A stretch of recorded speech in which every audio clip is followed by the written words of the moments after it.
Hello, I'm Daniel B32 and today I have another rank match in the ladder. My elo is around 1100 and today I am playing as Japan against Germany. Now in this match it's a pretty short one, it's not too long, it's only about 15 minutes and I made a mistake, one big one. Yeah, I shouldn't say one big one, that doesn't sound good. But anyway, the mistake was pretty simple. It was one decision that essentially destroyed the match. But you can always do one decision and that's about it. When you play, you're in the action. Sometimes you make a mistake, but sometimes those mistakes are so big that they can decide the game. And that's the mistake I had. I could have won, but at the same time, that's what ruined my game.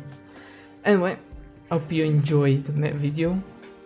So yeah, and by the way, here is the deck for those who are wondering. And yeah, let the match begin. I start the match with gathering the crates, the food crates and the wood crates. Although I think in this time, let's see, did I gather everything? I'm gonna find out very quick. In this match I'm against I think Germany? Yeah, Germany. So it's not a long match, it's only about I think 10 to 15 minutes, something in that length. So the gameplay will be pretty fast. Now let's speed this a bit. I took all the crates, shouldn't have done it, I should only take the food and wood because I don't need the gold immediately, but that's okay because I will use it eventually, so no harm no foul. The first thing I do, I build a consulate just because I need to get the Spain relationship for the reducement of building price or cost. Yeah, buildings will become cheaper. I build, or I'm going to build, I have idle. This is not good. Idle time. Bad idle time. Anyway, I built my first shrine in near my opponent base. Pretty good, very good location. My first shipment is the Heavenly Kami, which just makes my shrines cheaper and more efficient. Very standard. I just scout around with the map, building shrines here and there. Actually, yeah, this is the time to do a shrine because I'm going to the next stage. So I just ensured all my workers with the wood, and now I'm building shrines as much as I can in my opponent base. And I believe I put them on food. Yeah, that's no problem at all. Put them on food. I'm still producing workers, so I have a bit of workers on food just to make sure I have enough. Eventually I'll need to build a market, but because I'm facing Germany, the first thing they will do, possibly, will be selling oolongs via shipment. So my counter to that is Ashigaru's musketeers, because they have a bonus against cavalry. That's about it. So I'm just being defensive, and now I'm making the upgrades in my market just for the food, because that's important. And here they are. As you can see, they came exactly on time. I killed one. Very good trade for me. Now I know that my opponent is attacking one of my shrines, which is Explorer, which is not much information. It's okay. It will take me quite a while to take it down, so I don't mind. I'm just scouting, continuing to make shrines whenever I have enough wood. I have some workers. Actually, let me check. Yeah, I'm producing wood via the shrines, so I can produce more and more shrines. And in the meantime, I have a barracks and a stable. My goal is just to make Ashigarus as a counter for the cavalry, but I might need also to transition into the Yumi archers in case there is any like anti Ashigarus, which is very possible. Now this time I noticed this. I noticed that there's crossbowmen. When he attacked, let me show you. When he attacked, I saw all of this. So I know for sure that I need to counter for those crossbowmen. I need to counter for the Soldner. Alright, Soldner. And of course the Ulans. Now I have enough to counter the Ulans, but not enough to counter the other units. So let's return to my vision. At this time I just know he has a bit of Ulans scattered in the map, doing some harassment to my shrines, and now again his army grouped up again. I know his composition, that's what he has, so I can also counter that. So right now I have a lot of riders. Of course he has good counter as well. Now I have some crossbowmen from the consulate. They provide me crossbowmen, so that's very good for me. I'm producing more and more. My situation looks pretty stable in terms of my army. My army is pretty strong. Now I know they're there, so this is a good time to counterattack. Question is, let me stop that right there. Actually, let me slow it down. The question is, what should I do? I have a few options. The first thing, I know his army is there, on the west side, and I'm very close to his base, so that means he has to come back if he wants to, you know, stop my attack. Now my opponent is going to the next age, so this is the perfect time to attack. And now I just found one of his settler wagons, doing some damage to his eco. I'm delaying his, I'm putting idle time. And this army is now, I have no vision on it, but I'm confident that he's coming into my direction. And I should be able to beat him. Now I had an option to engage on his army. Send all of my army and engage on his army on the west when he was attacking my houses, because he didn't have any vision at the time. He didn't have any vision on my army, but I decided for some reason to go into his base, and yeah, when I went to his base I didn't do much. I killed a few of his wagons, I made some idle time, and that's it. And then I decided to destroy the trading post, which is completely not worth it.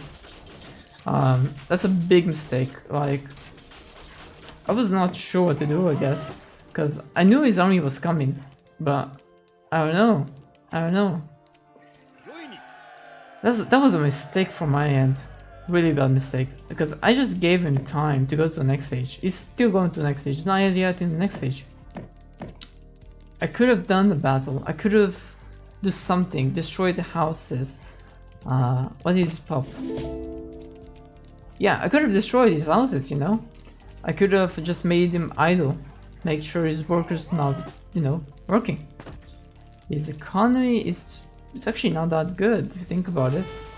I just gave him plenty of time to work on that gold, and now I should be able to win this battle. But my cavalry are in the middle of his duple one, wherever they are, which is definitely not good.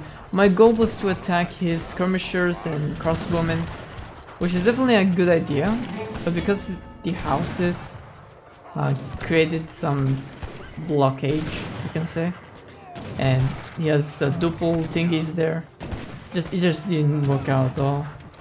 Now, I was doing good damage behind to his infantry, but it didn't work out properly. But as you can see, I definitely did a lot of work against his military. He had to send, I believe, at least one shipment. He had to, I think, make the skirmishers from his barracks, or maybe a shipment. I'm not sure. Actually, maybe the age of was a shipment of them. Could be it. That could be it. One thing for sure certain is that I took an engage under unfavorable conditions, and that is what gonna cost me the game. Because there's no way I'm gonna make a comeback from that. Yeah, and this is just not doing good. So what I should have done is that when I attacked him, I should have continued making him idle and focus his TC. Just the TC. If the TC goes down, he has nothing to defend. Nothing. Sure, I might have lost the army anyways. But if I focus his TC, he will be idle. He will not be able to do much other than that. His army will come eventually, and then I'll be in a sticky position. But I will be able to hold on in that position and do some good damage. But I didn't do that, and that was my biggest mistake. So that's cost me the game. It's a pretty short one, but it really shows that you have a decision to make. You need to make sure it's the good decision, it's the best decision. You need to think a few steps ahead. Now, I didn't have all the information. I didn't know my opponent goes to the next stage, that I don't know. But I did know that my opponent was in the west. His army was there, so I could have took my army, went to the west, destroyed the army, because there's no backup that far, and then go into his base.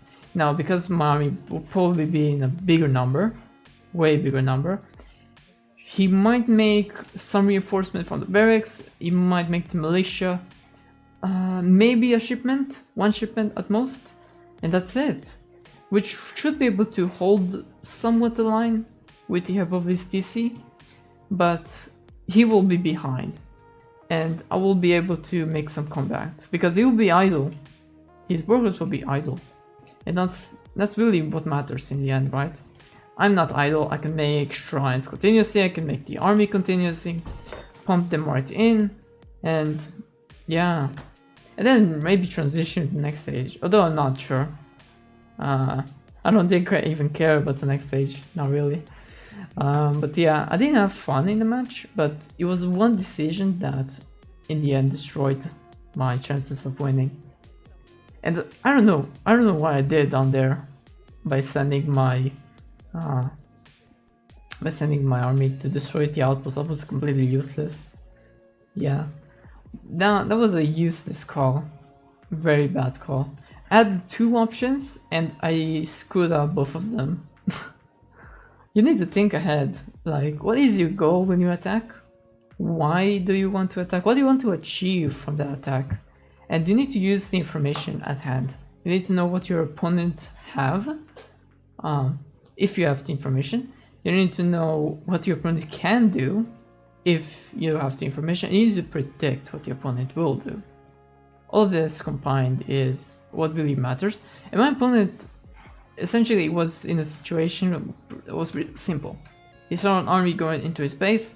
He had to return his army to defend. That's all he had to know, because he cannot go and attack my base with that. That doesn't make sense.